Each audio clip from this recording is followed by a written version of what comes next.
Previously on the haves and the have-nots. We're going over convincing our team, or others, to convincing us that we should be providing for loan guarantees. And I went over, for, I guess, the 12th, 13th time to Kyiv, and I was supposed to announce that there was another $1 billion loan guarantee.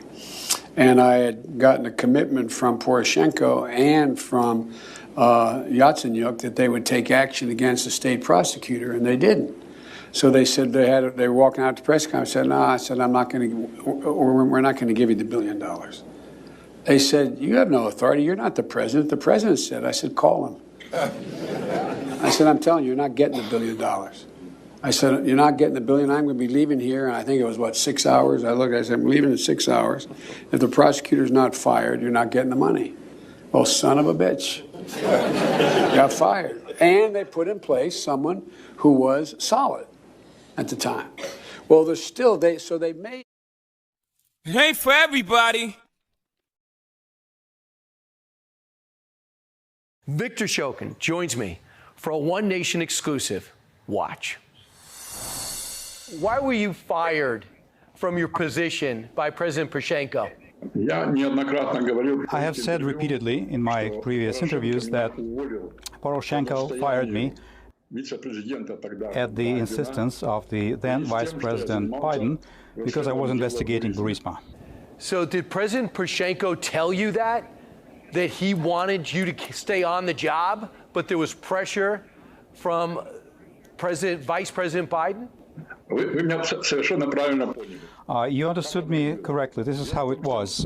There were no complaints whatsoever, no problems with how I was performing at my job. But because pressure was repeatedly put on President Poroshenko,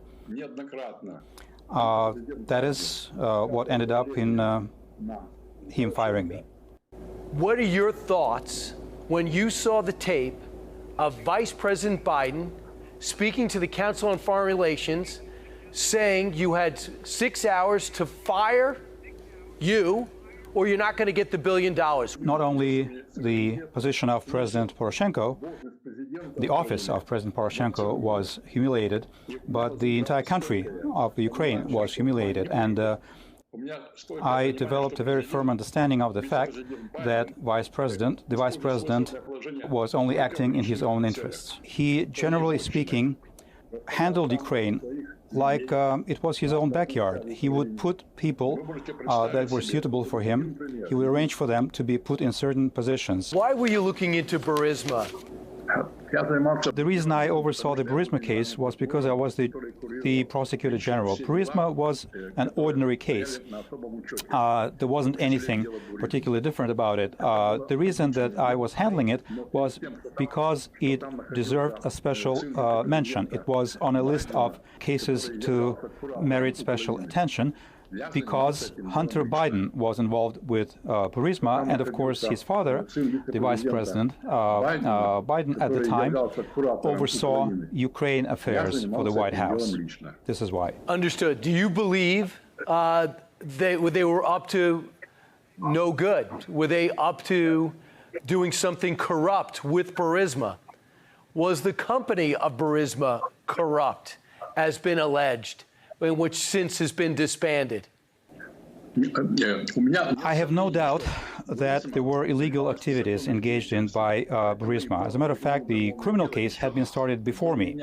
It continued to expand, and Zlochevsky, who at the time held the post of minister and was the founder and CEO of Burisima, started bringing in people who could provide protection for him. Hunter Biden was among them. And the corruption network expanded as a result. So, yes, to answer your question, there's no doubt in my mind that Burisima was engaged in illegal activities. Devin Archer said you were a threat to Burisima. Do you agree? Yes. Yes, I agree. Why? Because you were going to find out what they were up to?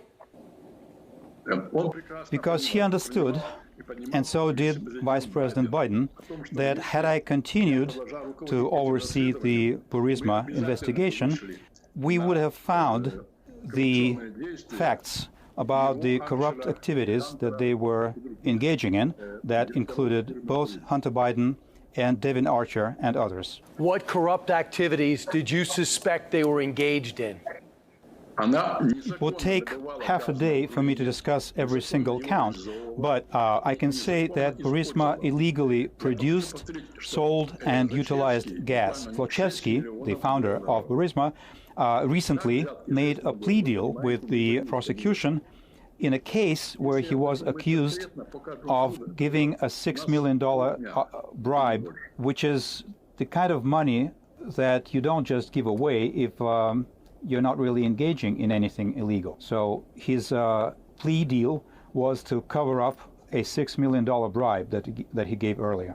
Do you believe that Joe Biden or Hunter Biden got bribes? I do not want to deal in unproven facts, but my firm personal conviction is that, yes, this was the case. They were being bribed. The fact that Joe Biden gave away $1 billion in U.S. money in exchange for my dismissal, my firing, isn't that alone a case of corruption? The New York Times writes, on this year's offense, Shokin became a symbol of Ukraine's deeply ingrained culture of corruption. Wall Street Journal, something similar. Washington Post, something similar. What do you say to people who say it's you that are corrupt and that Joe Biden did the right thing making sure you were fired? I would appreciate if any of these highly respectable publications could come up with a single instance or a single example of my personal corruption or any offense whatsoever allegedly committed by me. Why don't you sue then? Why don't you sue these publications for defamation? I would gladly do that, but suing somebody costs money, and I simply don't have the money to do that because I'm a retiree and my monthly pension constitutes the equivalent of $800. Has this damaged America's reputation in Ukraine? There is no doubt that his actions have damaged the U.S. reputation in Ukraine. It is public knowledge. Everybody knows that it was because of Joe Biden's actions that Russia was able to claim Crimea without firing a single shot, which of course eventually led to a full-scale war that is currently underway.